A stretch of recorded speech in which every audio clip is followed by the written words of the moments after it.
A Tanmese a Csővezetékről című bestsellerkönyv szerzője vagyok. A könyvemet Pablo és Bruno történetével kezdem, akik két különböző utat választottak az anyagi függetlenség kutatása során. Amit most látni fognak, az az ő kalandjaiknak remek rajzfilm változata. Úgyhogy dőljenek hátra, lazítsanak, és élvezik az életet szóló tanulságokat a Csővezeték tanmeséjében.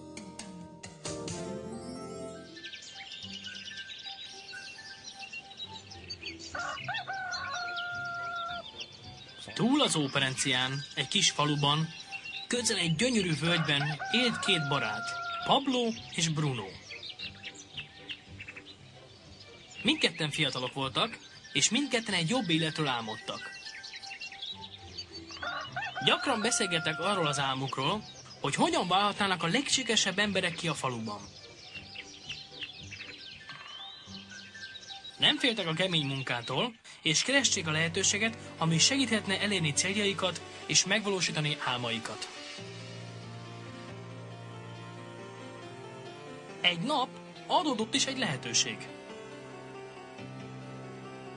Vízre van szükségünk! A falu polgármestere elhatározta, hogy alkalmaz két embert, akik a forrástól a hegy tetejéről vizet fognak hordani a völgyön keresztül a faluba.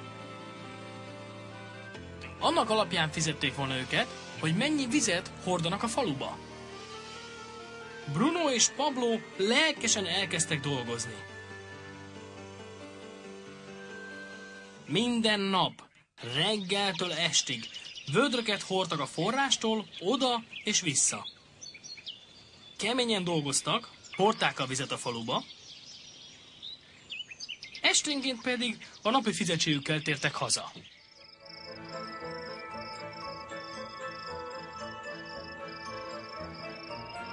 Bruno meg volt elégedve a munkájával, és a pénzzel is, amit keresett.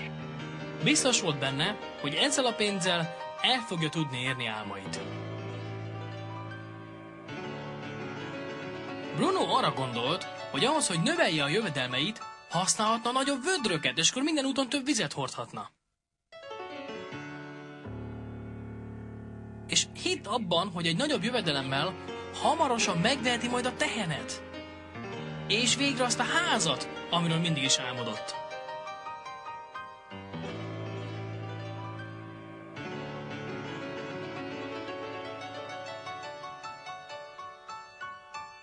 De Pablo nem volt annyira elégedett.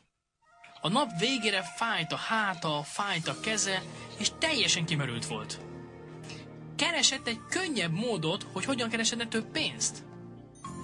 Egy nap támadt egy ötlete. Arra gondolt, hogy építhetne egy csővezetéket a forrástól a faluba. Ezzel a vezetékkel több vizet tudna juttatni a faluba, annélkül, hogy hordaná a vödröket oda-vissza a forráshoz.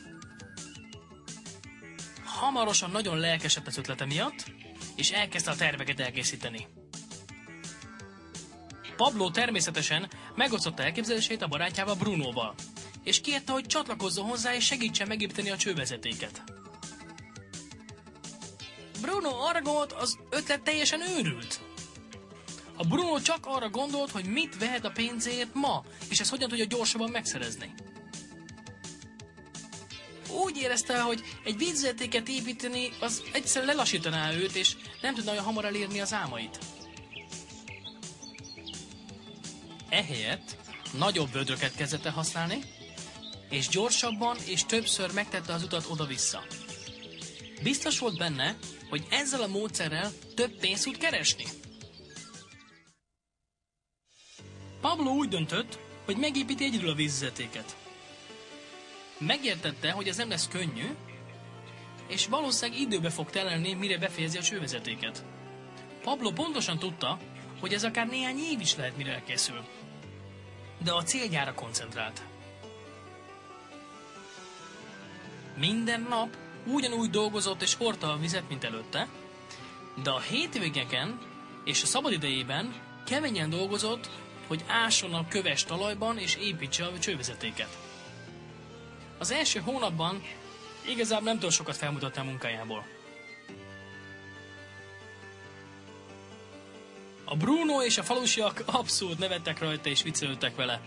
Úgy hívták, hogy a Pablo a csővezetékember. Ez alatt az idő alatt Bruno jövedelme megduplázódott. Megvette a tehenet és a nagyobb házat. És az életminősége teljesen megváltozott.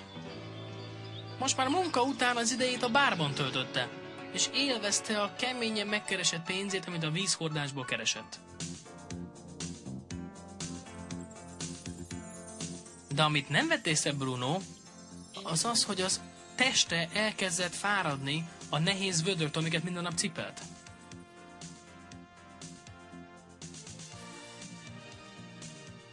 Az arca aggódóvá vált, a teste pedig fáradtá. Hamarosan egyre kevesebb vizet tudott már csak cipelni, a romló fizikai állapotának következményeként.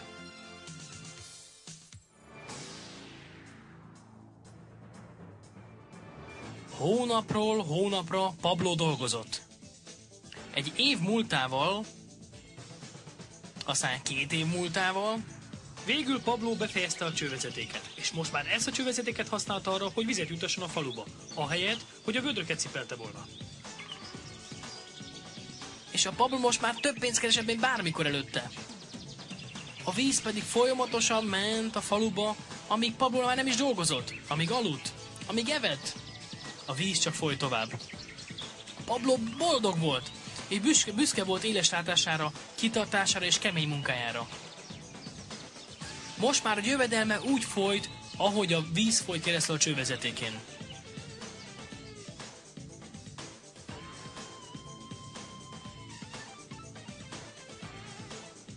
Bruno és Pablo története az az életnek egy tükröződése.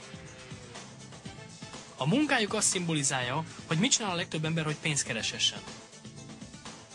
Bruno vödrökkel szerzi meg a pénzét. Oda-vissza jár, és cipeli a forrástól a faluba a vödröket, és ezt cseréli el pénzre. Ahhoz, hogy megnövelje a jövedelmét, vagy többször kell megtenni az utat, vagy nagyobb vödröket kell használnia. Általános a valós életben, hogy úgy növeljük a jövedelmünket, hogy keményebben dolgozunk. Például túlórázunk, vagy egy másodállást szerzünk. Azzal is növeljük a vödreink méretét, hogy elfogadunk egy jobban fizető pozíciót, ami gyakran azzal jár, hogy több időt töltünk a munkahelyünkön. Legtöbbünk az idejét váltja pénzre, mint Bruno is. Tudjuk, hogy minden embernek csak 24 órája van, és lehetetlen, hogy minden időnket munkára használjuk. A legnehezebb időszak akkor jön, amikor már nem tudjuk időnket pénzt váltani egészségügyi problémák, öregedés vagy más okok miatt, és ekkor a jövedelmünk is abba marad. Na most nézzük meg, hogy mit csinált Pablo. Nagyon bölcsen Pablo nem váltotta az összes idejét egy limitált jövedelemre, hanem az idejének egy részét arra használt, hogy megépítse a csővezetéket. Tudta, hogy a vízvezeték folyamatos jövedelmet hoz majd egészen addig, amíg folyik a víz. Egy folyamatos jövedelmet, amit megsokszorozott minden nappal, amit dolgozott. Pablo tudta, hogy egy nap már nem fogja tudni az idejét pénzt váltani, valószínűleg öregedés vagy pedig egészségügyi problémák miatt. Pablo tudta, hogy ha meg fogja tudni valósítani az elképzelését a vízvezetékkel, akkor csak azt a kemény munkát kell elvégeznie, amíg megépíti a vezetéket. És ha elkészül a vezeték, akkor Pablo a jövőben is képes fenntartani jövedelmét.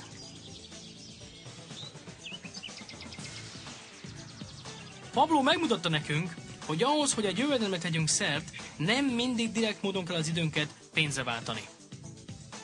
Tényleg vannak jobb megoldások. És mi újság önnel? Ön még mindig úgy, mint Bruno az idejét váltja pénzre egyenesben, vagy pedig ön akar lenni, mint Pablo, aki épít egy csővezetéket egy folyamatos jövedelem megszerzéséhez. Ha érdekli az ötlet, hogy hogyan tudja megépíteni a saját csővezetékét, lépjen kapcsolatba azzal az emberrel, aki kölcsönadta önnek ezt a bemutatót. Már ma el tudja kezdeni építeni a saját csővezetékét.